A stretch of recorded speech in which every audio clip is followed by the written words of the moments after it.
Hi there, I'm back, and today I want to do a demonstration using the dual action blender again. I'm dying to use that low pulse button for something other than like salsa.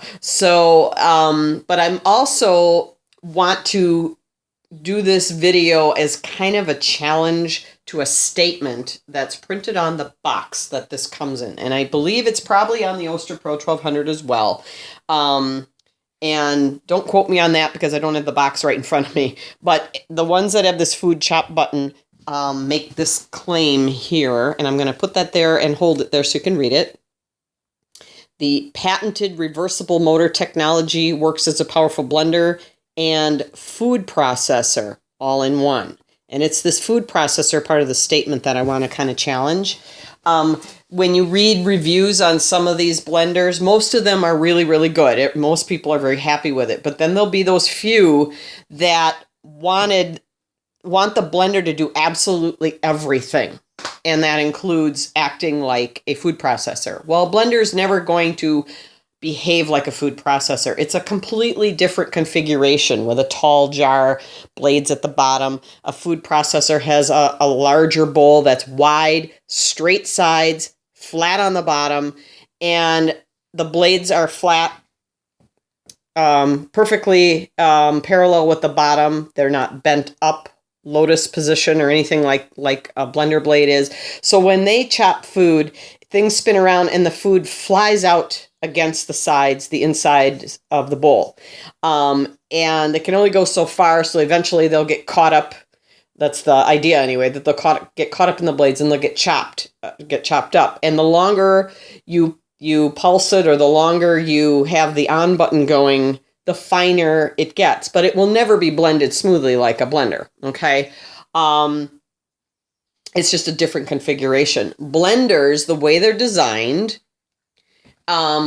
pull everything, ideally, should be pulling everything down into the blades. But to do that properly, you need liquid. It's just, I don't care what brand it is. I don't care how much you paid for the blender or how little you paid for the blender. It's just the way they're scientifically designed. It has to have some liquid, even a little bit of liquid, to get the food to move properly through the blades and be chopped or blended consistently or to the texture that you're aiming for. So I learned this technique, food chopping technique that I'm going to do today in here, from owning a Vitamix for more than 4 years. I don't have it anymore because I got tired of the plastic. The blender jar got very stinky and smelly. It didn't seem to matter how many times I soaked it, scrubbed it. I even resorted to a bleach cleaner at one point, which you should never do with plastic because the chemicals will stay behind. I just kind of got tired of all the plastic, wanted to go back to a glass jar blender, so I gave up the horsepower and went back to Oster. And I have to tell you, I never looked back. I sold my Vitamix, and I'm very happy with the two Oster blenders that I have right now.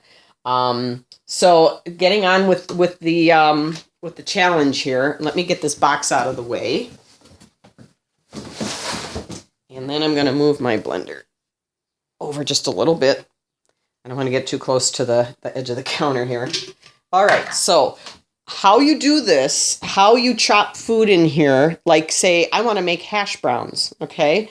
Now, obviously this doesn't have that flat grating blade, shredding blade that a food processor would have. So they're not going to come out long strings, okay?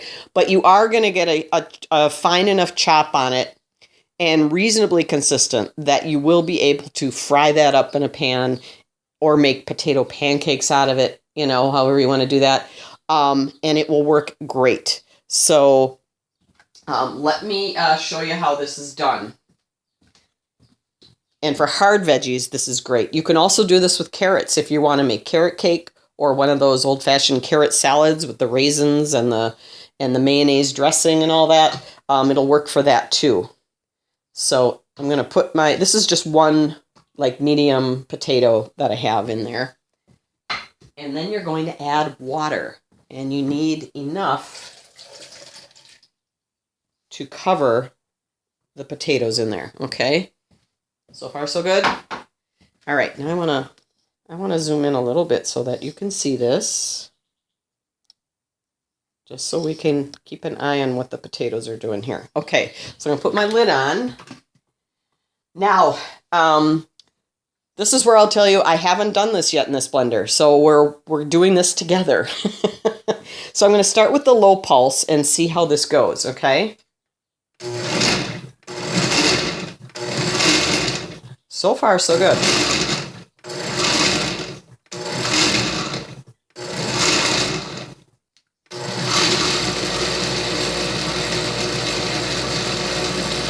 All right, so I don't want to go too far because I don't want potato soup. So let me get